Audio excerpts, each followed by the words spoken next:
welcome back to the only podcast that tries to get you paid. Today, that's what we're trying to do. Today, you thought you were too small to make a full-time living on YouTube, but we're going to bust that myth. And I got a great friend here who's going to help me do it.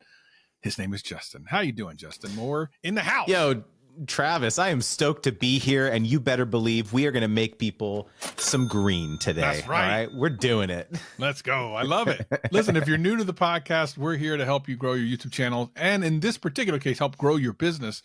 Because ultimately, and I've gotten a lot of emails from y'all want to be full-time, but you can't be full-time on just AdSense, or at least you can, but it's not very easy. It's probably not the best way to go.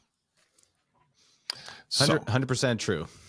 So, Justin, tell us a little bit about yourself. I know who you are, and anyone who's really been around kind of the growth game knows who you are, and even a lot of creators know who you are. But there's going to be a lot of people who are listening to this podcast who've never seen you before and don't really know who you are and what you do. So give them the spiel. Who are you? All right, let's talk street cred. I've been a YouTuber for 15 years, Travis. My wife started her first YouTube channel. Yeah, her first YouTube channel was in 2009. And this was way back in the day. For us OG dinosaur creators can remember, this was right when the partner program was starting, and it was application only at the time. It was not, not everyone could get in. In fact, my wife got rejected 3 times trying to apply. And so it was not this like rocket ship to success. It was a very circuitous path. But basically what happened, man, was I was in medical devices. I was not in front of the camera in the beginning. I was helping my wife, April, behind the scenes. And when basically what happened early on was that brands did start to reach out to her, but it wasn't offering to pay her. It was offering to give her free stuff. And she was like, let's go, right? We were in like our early 20s, like didn't have a lot of money. And so for her, she was talking about like skincare and beauty and cosmetics and things like that. And so, I mean, any of us who have a partner who is into that type of thing know that that stuff is expensive. So she was stoked to get this stuff for free. And that went on for years, dude. It wasn't like we wised up after like a month. It was like, no, 3 years plus. We were like, yeah, all the free stuff, send it, right? And so what happened was I decided to go back to school at night after work to get my MBA. And I started taking these classes around advertising and negotiation and marketing and things like that. And just the gears started to turn, dude. I would see hundreds of comments on all of her videos like, hey, thank you so much for telling me about this brand. I just went to the store and got it. Or, oh, I've never heard of this brand. Thank you so much for telling me about it.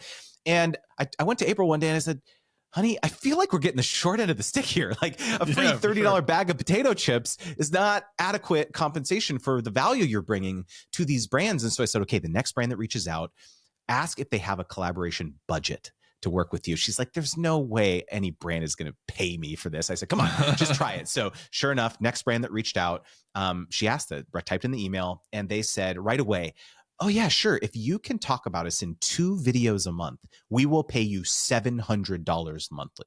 Hey. And our minds were blown, dude, because I bet a lot of people listening to this who may still be in kind of your full-time job, you're kind of side hustling right now, you want to be a full-time creator, can appreciate this, where it's like, every 2 weeks or whatever, you're getting paid the same amount of money, right? Maybe once a year you get a 3% cost of living raise, whatever, right? But this was the first time, and that was us. She was a preschool teacher at the time. I had the corporate job. And so that was us. And so this was the first time in our lives where we were like, wow, there's like ways to make money in this world that are kind of uncapped. And so our instant mind was, our minds instantly went to like, okay, how can we find 10 more brands just like this, right? And so this led us down the path over the next basically 10 years, doing over 550 sponsorships. Personally, my wife and I making over $5 million doing it. So it was our primary revenue stream for many, many years as creators. So what happened then is like all this experience doing it ourselves. But in 2015, I said to April, I said, look, things are going really well for us on YouTube now, but people are not going to watch us forever. By this time we had a cooking channel, we had a vlog channel as well. So we were doing all sorts of videos, pumping out tons of content. But I was like, as like especially in the family vlog space, which is kind of where we grew a lot, like it's very much driven by like life milestone. And like after you buy the house, after you have the kids, after you have all these things, it's like, okay, well, what are people going to watch now? We're not going to keep having kids just for, not saying anyone does that. Not going to call it, say any names. But I was like, okay, we got to diversify our income kind of. And so this is what led me to start an influencer marketing agency, basically to get deals for other creators. And so I ultimately ran that agency for 7 years, paid out millions of dollars to other creators. And the difference here, Travis, was that I was kind of in the boardrooms now with these big brands and these big advertisers where they were saying, hey, we don't want to just pay you, April and Justin, 5K to 10K over here. We want to spend $1 million across 200 creators. What platform should we be on? Who should we be working with? Tell us about what you think the strategy should be. And that was a totally different conversation. And so when I started educating creators about 5 years ago on the process of sponsorship strategy, it was these two, the yin and the yang of my personality of understanding both sides of it. This is where it all comes from. I love that. And I know, so by the way, for people that are listening and watching, for people who are like, okay, this sounds almost too good to be true, I can tell you specifically that Jeff El Jefe Reviews, who works here at vidIQ and has been a friend of mine for many years, actually has gone through Justin's program. And again, I don't have to say this is a God's honest truth, and he will tell you this himself, made a huge difference. He said within the first sponsorship deal, was able to basically pay for the entire program. Like it made a huge difference for him. And he's been singing your praises ever since. So that was enough for me. I've known Jeff for many years. I have, innate trust with him. We've talked together before, and I believe in what your story is and what I think the value that can come from the creators who watch this channel. Now, let's start with a couple of things. There's a story that I think is really cool that I'm going to want you to do later about the cruises and stuff. I remember that story. Okay. It was a great story. But before that, I know that a lot of people that are listening to the podcast and watching right now are very small creators, and they think that what you're saying is great. And like, that's fantastic. That sounds amazing. You made a bunch of money and you've done great things for creators, but they must be like 50,000 subscribers and higher and stuff like that. And there also will be creators that are like, well, I don't necessarily review things. How does this apply to me? So we're going to try to fix both of those questions before we get into the depth of like some of the strategies. And then ultimately at the very end of this, where you can find some documentation, an actual thing we're going to talk about later, where you can just buy it and just know. But let's start with like the small creator thing. Where and when should you start this? Some people say, well, I have like 1,000 subscribers, or I have 500 subscribers. I'm still too small. Like, where do you start? At first you said that you were taking like free stuff, but you said maybe that's not necessarily the right thing. But for a smaller creator, is that the way to get your foot in the door? Like, what is your strategy there? So I think the biggest myth is that you have to wait to get big enough and then brands will just reach out to you. If I build it, they will come. This is the mindset that a lot of creators have, especially because maybe they did reach out to a brand or sponsor one time and the brand came back and said, oh, we only work with people with 10,000 subscribers minimum or something. So come back to us after that. So that is a real thing. Like, I just want to empathize with everyone. We had that experience coming up as well. And so I very much appreciate and empathize with that. However, what happens oftentimes is that people hear that and they think, well, I guess that's what every brand thinks. Right.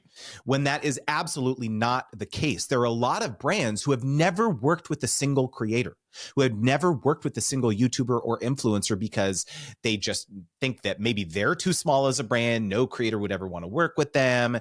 What types of partners would they ever even work with? And so I want to hammer this home by sharing a story. So one of my coaching clients, her name is Dr. Alex. She has a YouTube channel. She has a podcast. She has a LinkedIn presence. And her business, Travis, is called Digital Pathology Place. She's a veterinarian. Okay. Oh, okay. And so she's talking all about this topic, this very, very hyper niche topic around digital pathology. She's not getting tens of thousands, hundreds of thousands of views. She's getting hundreds or thousands. But who is in her audience? It's the physicians, it's the lab techs, it's the people at the biopharmaceutical companies, right? And so it's a very, very specific engaged audience. And so if you think about the medical device companies, the tooling companies, the biotech companies, they're sitting here thinking, okay, we've got $20 million to spend in our marketing budget. We have to speak to these doctors, speak to these people at these clinics. How are we going to do this? Well, we could maybe advertise in this prehistoric trade magazine that sits in the doctor's office and it's $11,000 for a full page ad. Well, we've done that for 20 years. Is that effective? I don't know, but we've always done it. This is what they're thinking, right? And they're thinking, okay, well, maybe we could run some other types of advertising. Oh, you know what? Maybe we could go out there and find some of the key opinion leaders who are starting to develop an online audience around this niche topic. And regardless of the fact of whether she's getting hundreds, thousands of views, doesn't matter.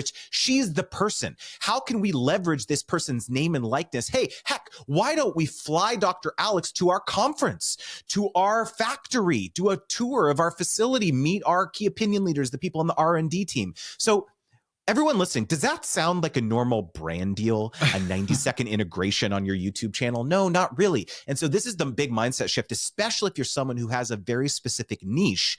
I actually think there's more opportunities for you because of this reason. That's really great. And I actually have a story to tell similar to this. There was a creator I was coaching a couple of years ago. And the case in point, his was very specific. It was like UK real estate taxes, like something like that. Like it was very specific. And he was getting just maybe 100 or so views per video. We worked for only like 2 months or so. We increased his views to like 300 to 500. And he said, I can't take any more views because everything in my business has now expanded exponentially. It's right, because we are targeting not thousands of views, but the right views. And what you just said is exactly that. If you get the right people watching your content, a whole world opens up for you that even some larger creators don't necessarily get opportunities for. Dude, just look at me. I am a sponsorship coach. If you go and look at my YouTube channel right now, I'm not getting tens of thousands of views on average. I'm getting hundreds or maybe thousands. But these are all creators who are having this very specific issue with sponsorships. They're understanding, how do I price this? How do I behave on a phone call? When the brand says this to me, what do I say in return? And so, yeah, I'm not crushing it with top line views, but that's not the goal. And so I think another deeper maybe mindset shift for people listening or watching is like, what is the purpose behind what you're doing with your YouTube channel? It can't, in my opinion, if you're trying to build a business behind it, it can't just be views for views' sake. Maybe it's to drive more leads for your business or for your coaching practice or whatever type of business that you have. You just have to be very intentional about it, about what you're doing. I love that. I love that. So let's think about let's come up with like 1 or 2 creators that are like, okay, that sounds amazing, but I still don't understand who I could pitch my channel to. Of course, there's gamers, which we have gamers, right, of course, but we also have people who have different lifestyle channels. We've had some emails from people who have lifestyle channels and even just interesting things like about science and such. So if we were to take, for example, let's just come up with a random, like, okay, let's say I have a channel about science in general. Like I like to talk about planets or something like that. Who would I even think about that might be interested in getting a hold of me, or who do I reach out to say, hey, I have this, this core audience that absolutely loves my content. They come to every single video or whatever it is. But I don't know who to go to. I can't go to Downey. Like, what am I doing? Can I get Coca-Cola? What are we doing? So this is another big mistake that creators make, is they sit alone in their room in a vacuum and they think, who would want to work with me? I love that. And what they think is well, it's the brands that I authentically love and use. Oh, the video equipment, the camera equipment, whatever. If it's a science niche, it's these little, cool sets, model sets that I build for planetarians, whatever. It's like the things that I love, right? Right. Which is a flawed assumption. You are assuming that your audience will also like those things. And that's not accurate. And this is actually why a lot of sponsorships don't perform well, where you think, oh yeah, this is a slam dunk. You do not involve your audience whatsoever in this process of understanding, like, oh, is this actually going to go over well with them? And so I actually encourage people to not try to ideate brands that you could collaborate with in a vacuum. You actually need to be involving your audience in this conversation. And so I talk about in my book, Sponsor Magnet, this process of doing something called a psychographic research survey. So you're actually putting a poll out on your YouTube community tab where you're trying to understand something like, what types of jobs do you have? Are you married? Do you have kids? What's keeping you up at night? What problems do you have? What types of brands and products and services are you using and loving right now? And so this is just like a small sampling of questions. You could do this in a Google form. You could do this in a Typeform survey. If you have a newsletter, for example, you could do this with Instagram stories, your YouTube community tab, right? So there's a lot of different ways to start extracting more colorful texture behind what's going on with your audience. And think about this. So let's go back to that science channel example. Let's say that this science channel did this a series of polls on their YouTube community tab over a couple weeks, and they realized, like, wow, I didn't understand that 30% of my audience is aspiring astronomers. They actually want to go to school. They're in high school and they want to go to the top program, for astrology or whatever. They're actually vying to do this as a profession. You know what I should do? I should go out there and pitch the top astronomy school to do a partnership, because I realized that in my audience, it's a bunch of high schoolers trying to get into these types of programs. Think about how much better of a pitch that is now, Travis. It's not, oh, let me go to you. I have this cool channel where I talk about stuff. It's no, I have a bunch of high schoolers who are actively saying that they're trying to decide which programs to go to. Let's put your program in front of them. Not just them, but my whole audience, right? And so this is an absolute game changer, a game-changing thing to do, because now you're no longer scared to do the partnership, because it's like, you're not worried, oh, people are going to call me a sellout, or, you know, just trying to line your pockets. It's like, no, you told me you were having this issue. Hey, look at this poll. And I went out there and sought this opportunity for you. Gosh, mic drop moment. Okay. Let's talk a little bit about, so I'm going to do, I want everyone to check out Sponsor Magnet. We're going to talk more in depth about it a little bit later. That's just a little tease. That's what we call a little teaser. In the business, a little tease. We're going to talk a little bit about some things in the book. But before I do that, so for someone who's listening to this and going, okay, you've given me a little bit of courage to reach out to a brand. 30,000 foot view, what type of, and you know, I'm sure the book and everything goes into more detail of how to write it and everything, but 30,000 foot view, what are the things you're trying to get across in that first email, and what's the best way to approach, and who do you kind of look to approach? Here's what not to do, bro. It's not to make it about yourself. This is what every creator does. They reach out. Hi, my name is Justin. I have X thousand subscribers. I'm getting this many views on average or per month. Here's a bit about my audience demographics. I drove a bunch of sales for this other brand, blah, blah, blah, blah, blah. I'd love to figure out a way to collaborate. And so the brand receives this email. Number one, they don't know who you are. There's lots of people on the internet, on YouTube, who have lots of subscribers and followers and viewership. So you're a dime a dozen. Sorry. Even if you have 100,000, 200,000, doesn't matter. That is a commoditized approach to try to pitch yourself. They don't care just about the high level metrics. Okay. And they don't know how to collaborate with you. They don't know you. You're saying like, let's figure out a way to collaborate. And you're thinking, this person's thinking, oh, more work for me.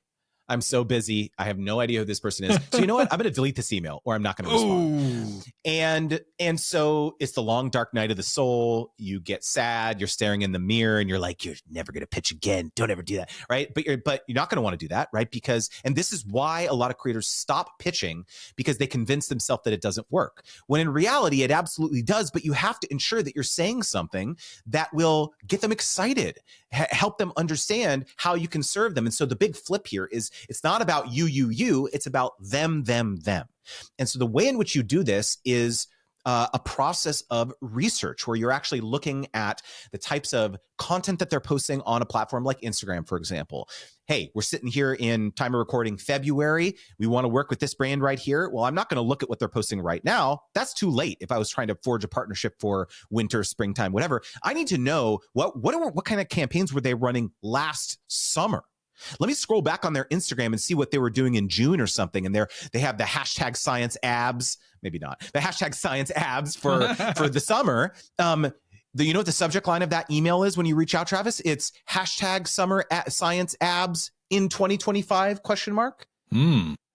That's the subject line, because they understand they ran that campaign. So basically, to distill this down, it's something that I call the rope pitching method. So ROPE. So R stands for relevant. Your pitch has to be relevant to a campaign that they're either running or have run in the past. Okay. O stands for organic, meaning that you can tie your pitch back to organic content that you've already published that illustrates that your audience has an affinity for their brand, not you.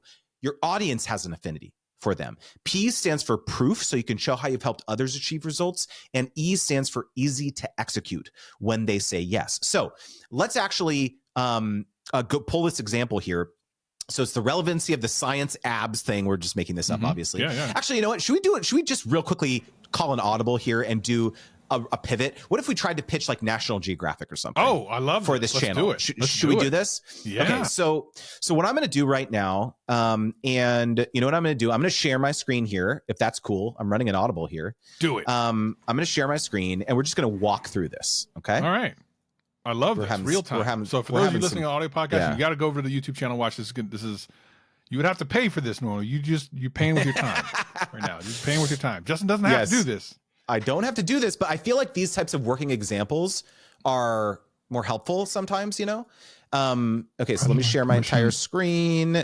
Screen 2. Okay, so thumbs up here. We're seeing the Instagram. We're feeling good. Okay, so what I have done, people who are listening, again, come over to YouTube. It'll be better. But so what I've done is I pulled up National Geographic's Instagram page, right? Because what I care about is I want to know like what types of things are they posting about. So that example that I shared of like understanding what types of things were they posting last summer, let's say, I'm going to scroll back. They post a lot of things. So we'll see how long this takes us. So January, it might take us a little while, but I'm just starting to get an understanding of like, what are the types of things are they posting? Are they posting exclusively stuff from their photographers? Are they repurposing creators' content in here? It seems like sometimes they do a lot of content that just has like some text over it. Okay, so this is December.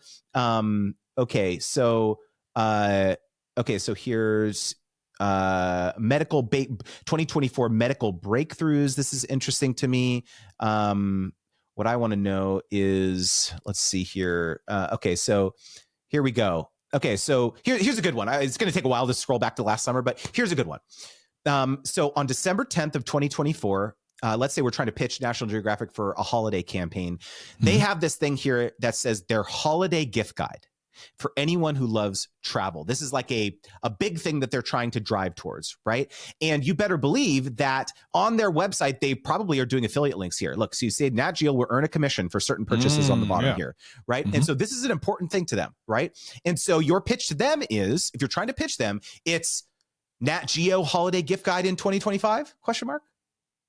You say at the top of this pitch, you say, hey, I saw that you were doing this gift guide. This seems like a really cool thing. And my audience of science aficionados or travel aficionados or whatever is going to really enjoy this. And then you link a post where you talk about your gift guide from last year, if you did it.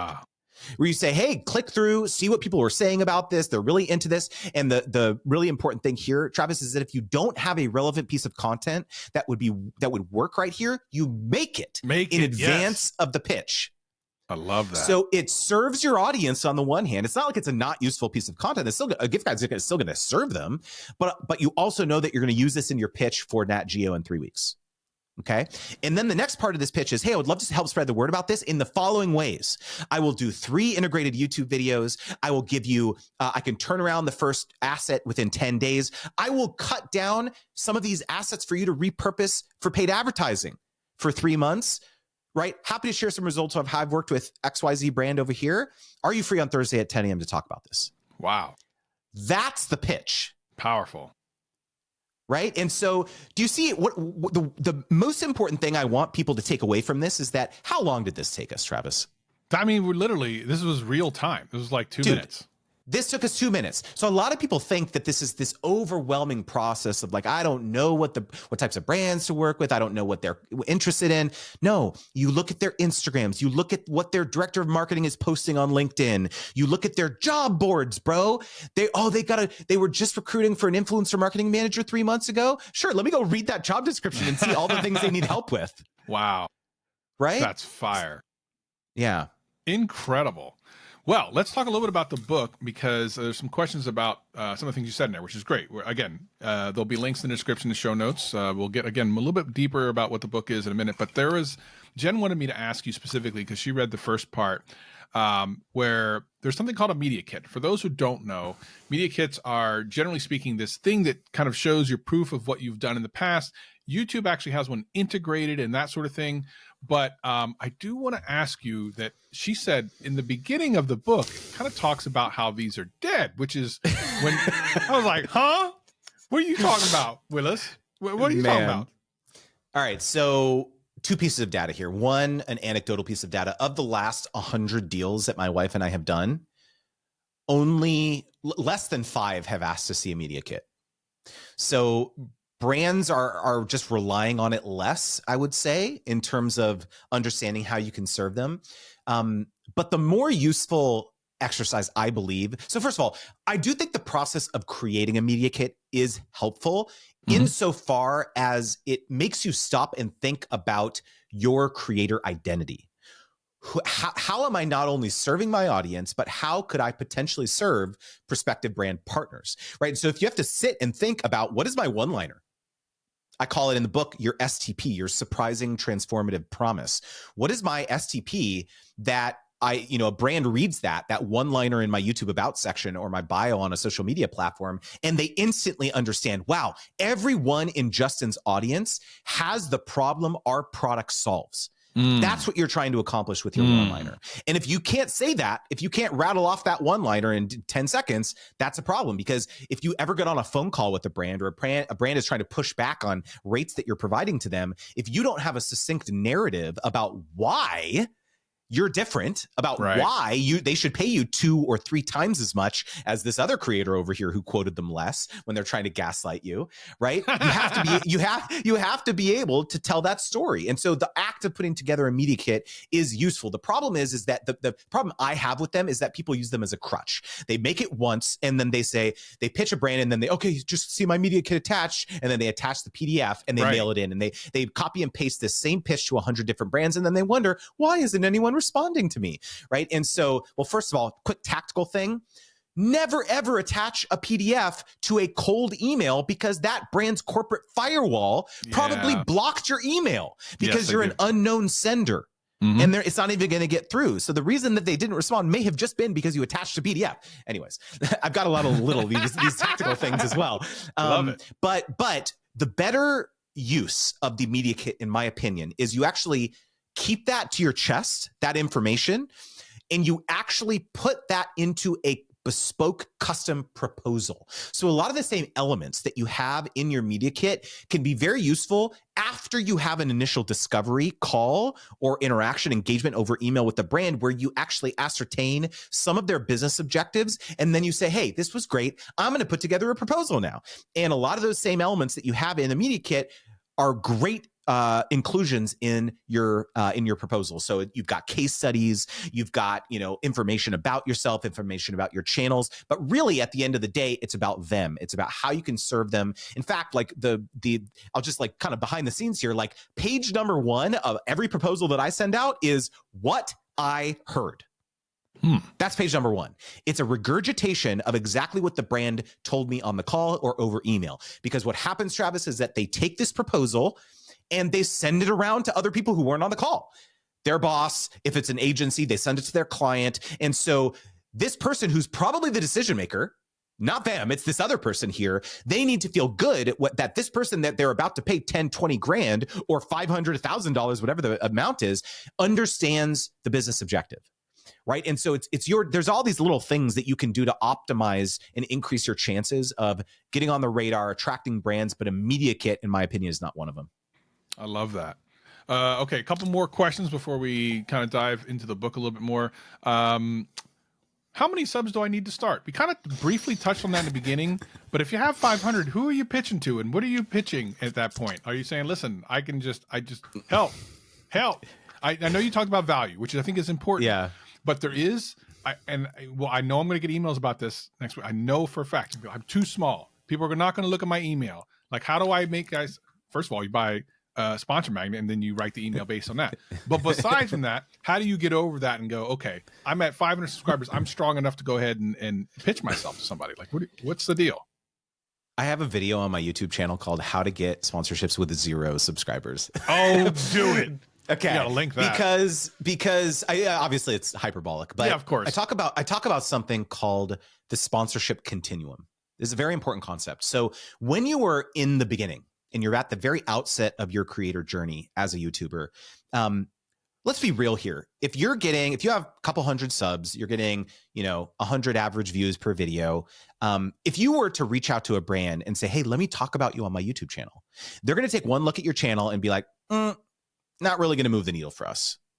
And let's just be real here. That's a normal thing. And you shouldn't get upset at the company or the brand for that. However, if you looked at this a bit differently and thought, okay, what if I actually change the positioning of this pitch a bit, where let me actually do a holistic audit of the brand's presence on the internet. Let me go take a look at their blog. Do they even have one? Let me go take a look at their podcast. Do they have a podcast? Let me go take a look at their YouTube channel. Oh, all they're posting is their 30-second TV ads.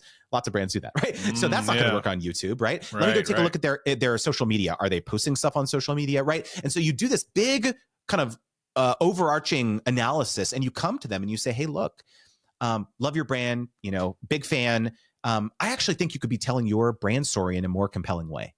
I would actually love to create some content for you on autopilot. I'll make 5-10 videos a month, post it on your YouTube channel, embed it on your blog, use it for paid advertising. And oh, by the way, go take a look at my YouTube channel because that is my portfolio. So what you're pitching has to change based on where you're at in your journey. And you know what the beautiful part about this pitch, Travis, is that your rate, the amount that you could charge for something like that, is completely detached from how many subscribers or viewers you have, because that's not what you're pitching. Exactly. Right. And so let's say that you grow a little bit now, you move along the sponsorship continuum. And now let's say you're bigger now. You're getting thousands of views on average, more subscribers. Maybe what you pitch them is a combo of content for that you create for them. Maybe it's some consulting that you do to help them understand this social media landscape. And yeah, maybe actually posting now on your platform starts becoming a little bit more meaningful. Now you get to the far end of this continuum where you're crushing it, right? You're getting tens of thousands of views on average, hundreds of thousands. Yeah, the thrust of your pitch can be, let me talk about you on my platform. It's going to be very meaningful for you, right? And so I think it's just understanding where you're at is going to really be very helpful to orient you based on kind of who you should pitch and when. That whole, like, let me do some of this stuff for you is so accurate. Like, I've worked with brands and people who've done this and it works. You'd be surprised at all these companies that are clueless on how to do anything on YouTube, including big brands. And they see a YouTuber who does it all the time and they're like, yeah, sure, dude. I mean, that'd be fine. We'd love to work with you to understand it. But even if you're just like, let me just jump on a call and just get to know who I am, and I'm going to teach you a little bit about how to do things on YouTube, you never know what door that could open. That alone could open a door. So many creators think that brands have everything figured out. They've got the marketing staff, they've hiring the agencies. Like, of course they get it, right? What type of value could I possibly provide to them? Dude, I've been in these meetings, these brands, they have these massive 6-figure budgets and they're like, Justin, what should we do? I'm just like, wow, you really don't know? Like really for real? And so again, like, you got to get rid of this imposter syndrome. If you're listening or watching this and thinking, what could I possibly teach these brands? But you have to shift this mindset away from like feeling as though you're just a creator. You're not just a creator. You can also serve as a consultant to these brands.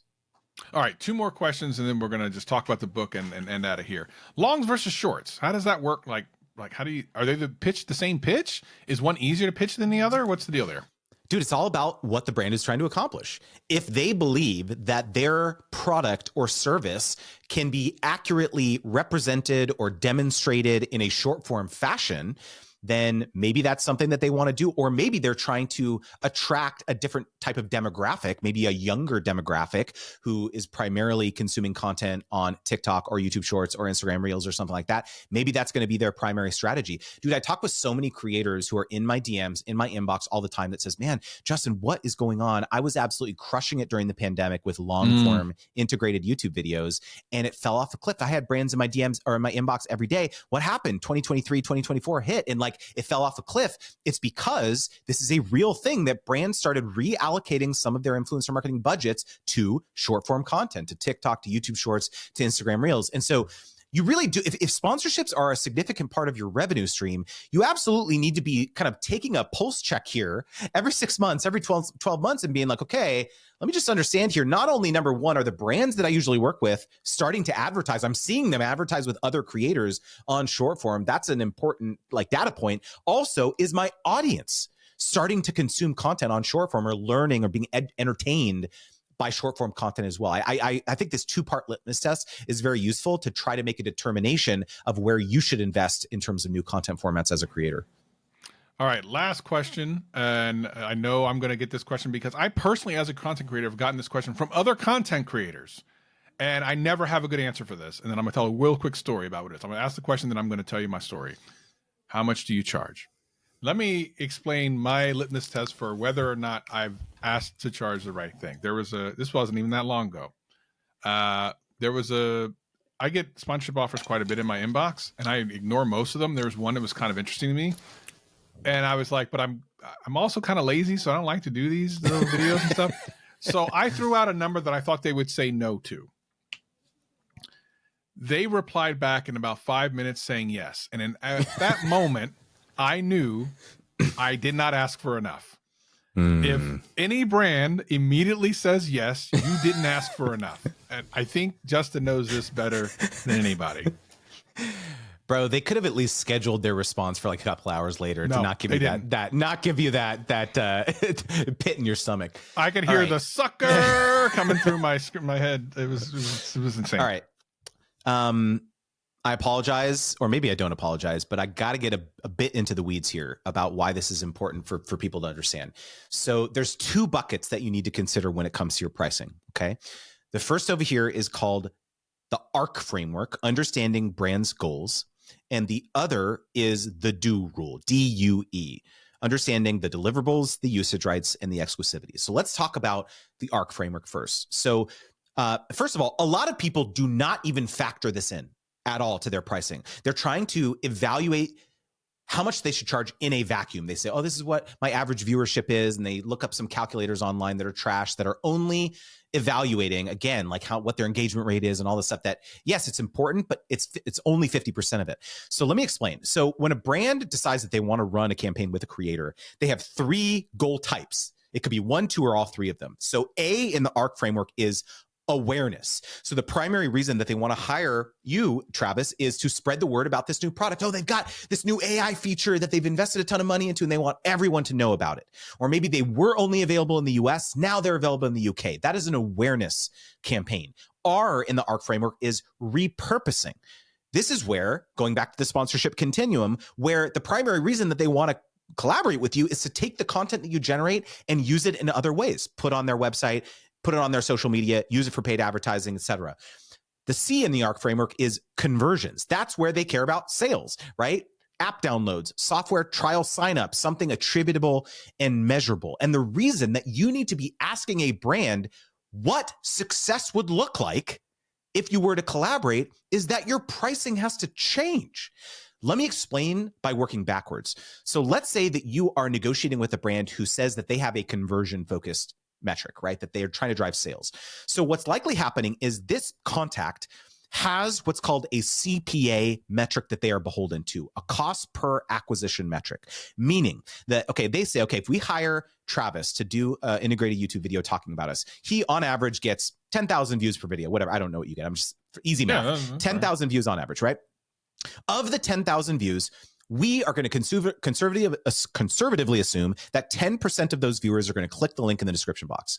So that's 1,000 people that land on that landing page. Of the 1,000 people, we calculate 25% are going to sign up for a free trial. That's 250 people. Of the 250 people that sign up, we guess about 20% of people are going to convert to a paid plan. So that's 50 people. We know that our software costs $10 a month, and on average, people stick around for 10 months. That's $100 of lifetime value, 10 months times $10. So 50 paying customers times $100, $5,000, that's the max they're going to pay Travis. But in reality, they don't want to pay you $5,000 because that's the break even. Right. They want to turn a profit. That's the whole reason that they're doing influencer marketing. And so they want to pay you a half, a third, a fourth, maybe less of that, depending on their risk tolerance. Right. So the reason that it's so difficult oftentimes to negotiate with a brand who has a conversion-focused metric is because of this. They cannot exceed this kind of napkin math that they're held to by their boss or by their client internally. Contrast that with an awareness-focused campaign. What are the metrics that the brand is using to measure this? Views, engagement, comments, right? This person, this contact does not have their boss breathing down their neck and being like, how many sales did you drive with that collaboration with Travis? No, it's, hey, did we spread the word? Hopefully, right? All the signs are pointing to yes, right? And so your negotiating leverage in an awareness-focused campaign absolutely skyrockets. And so it's just a very, very important thing to understand. So quickly, that's one bucket, is understanding the brand's objectives. The second one is the DO rule, DUE. So deliverables. Do they want an integrated video or a dedicated video? That's an important thing for you to understand, right? In terms of how much time you're having to invest in this type of thing. Usage rights. This is something a lot of creators don't consider. Again, do they want to take your content, run paid advertising with it, embed it on their website? And for how long do they want to do that? Last one is exclusivity. The E is exclusivity. Are they saying, hey, you cannot work with any of our competitors for a certain duration? That represents a direct opportunity cost, dollars out of your pocket. If one of their competitors approached you 6 months, year down the line, dude, I coached a creator who agreed to 5 years of exclusivity for a free mattress. Whoa, no. Free mattress. And they did not understand what they had agreed to when they signed this contract for the free mattress. Wow. And so this has real world, real life implications for you and your business. So I understand. Yeah, Justin, I get it. Do rule, ARC framework. That's helpful. How much should I charge, Justin? I know you're thinking that. Okay. So I've got a quick and dirty piece of advice to kind of wrap this up. Okay. When you have that initial discovery call with the brand, what oftentimes happens is you have this great rapport, you ask the questions, and then at the very end, what do, Travis? They say, okay, so yeah, like roughly, what do you charge? Ballpark. Right. Like, what do you charge for this type of thing? And what most people do is they stutter and they stammer and they go, 1,000. They just like go, they and then they like cry later in the shower, right? Yeah. So instead of doing that, don't do that. You say, hey, this was so useful. Thank you so much for all this, information. I need to think about this a little bit more, and I'm going to come back to you with a proposal. I'd love to do this. And usually what I do when I put these proposals together is I'm going to put together 3 to 4 different packages of how we could bring this partnership to life. Do you have a sense, brand? Do you have a sense of what I should set those 3 to 4 tiers at from a budget feasibility perspective? And then you shut up. You lean into the silence. This is very different than saying, what's your budget? Because when you say, what's your budget? They don't want to tell you. Exactly. Oh, we don't know. We don't, you tell us, we don't really know. But when you give them a range, the ability to give you a range, they now feel like they have some wiggle room, some flexibility when they're trying to piece together the budget with all the other creators that they're negotiating with as well. So that's, dude, I've done this across hundreds of negotiations, and this might be shocking to hear, but 75% of the time, the brand will tell you the range. It's wild, dude. And so now, great, you have a good ballpark of kind of where you should come in with those different packages. And then now 25% of the time, they'll still stonewall. They'll say, I don't know. Right. We don't know. You tell us. Yeah. And so my very unscientific advice in this scenario is you have to pick your heck yeah number. Right. Meaning that package 1, you still send them packages, but package 1, if they pick that, you say, heck yeah, let's go. I'm excited. Yeah. Not, oh man, I got to do this now. Exactly. And then you resent it. And so again, look, that number is going to change regardless of kind of where you're at as a creator. For every creator, it's going to be different. But hopefully that's helpful. My gosh, that's incredible. Let's wrap this up by talking about Sponsor Magnets, your new book. Congratulations on writing a book. Thanks, man. Phenomenal. Tell us a little bit about it. What kind of things will you learn by reading this book, and what should make people excited about this book? Dude, this was the book that I wish I had 15 years ago. Every mistake that we made through hard lessons of signing away rights and contracts that we shouldn't have, having kind of a sloppy process of collaborating with brands, feeling as though brand partnerships were awesome when we could get them, but they were kind of unpredictable in terms of as a revenue stream as a creator. And so, one thing that we learned over the years is that that's actually not true. If you devise a system to actually ensure that these partnerships turn into ongoing relationships, you can actually start to rely on that income when you're collaborating with brands. And so this is what I dive into in this book. It's my 8-step sponsorship wheel framework. It's pitch, negotiate, contract, concept, produce, feedback, publish, and analyze. And I go into, these are the structure of basically the main 8 chapters of the book. I go into extreme detail about how do you actually create this system for yourself and also attract sponsors to want to work with you over and over again. And so really it's a complete distillation of everything that I know, having been a creator for 15 years, having run this agency for many years. And I'm just so excited for it to be out in the universe. I have just some insane testimonials that someone left a review on Amazon that said something like, I got a deal. From the moment I finished the book to getting the money in my bank account from a brand that I pitched was 4 days. Wow. So phenomenal. It was crazy. I've just like the results that people are seeing are just phenomenal, man. So if anyone listening or watching is interested in this, we just scratched the surface on what I talk about in the book, and you can just go to sponsormagnet.com to check it out. Yeah. We're gonna put the link in the description in the show notes. Check it out. Definitely grab yourself a copy, even if you're just like, I think I'm still too far away from that yet. I think if you read it, and just this podcast alone is like mind bending, but if you just read it and understand even the depths of the things that you will eventually be getting into, or even if you're just curious, phenomenal read. Some hot takes, which I love. I love a good hot take. And I think that as someone, and I've known Justin for years, I think this is a phenomenal thing for the industry and for creators. So definitely show support by going out there and grab a copy if you can. Grab a copy for a creator friend as well. There'll be a link in the description and in the show notes for that. Justin, with all that being said, what do you want to leave us with that's going to make us feel so inspired for the day? You are in control as a creator. You do not need anyone's permission to collaborate with brands. If you were sitting here waiting and you were looking for a sign of like, when is the right time for me to work with brands? That time is now. There's no gatekeeper. There's no one standing in between you and doing this as a creator. And let me tell you now, you will make $10,000 in sponsorships way sooner than $10,000 in AdSense. Good. Thank you for saying that, because that is so true. It's not even a joke. Ladies and gentlemen, you have just gotten thousands of dollars worth of information for just the 40-something minutes of your time. So we greatly appreciate your time. Make sure you check out the link in the description and in the show notes to check out Sponsor Magnet, an incredible way to move yourself from the part-time creator to the full-time creator, and maybe even having your own employees. And I will work for you because I know my listeners are smart. So I would be your first employee. I'll see all of y'all in the next one.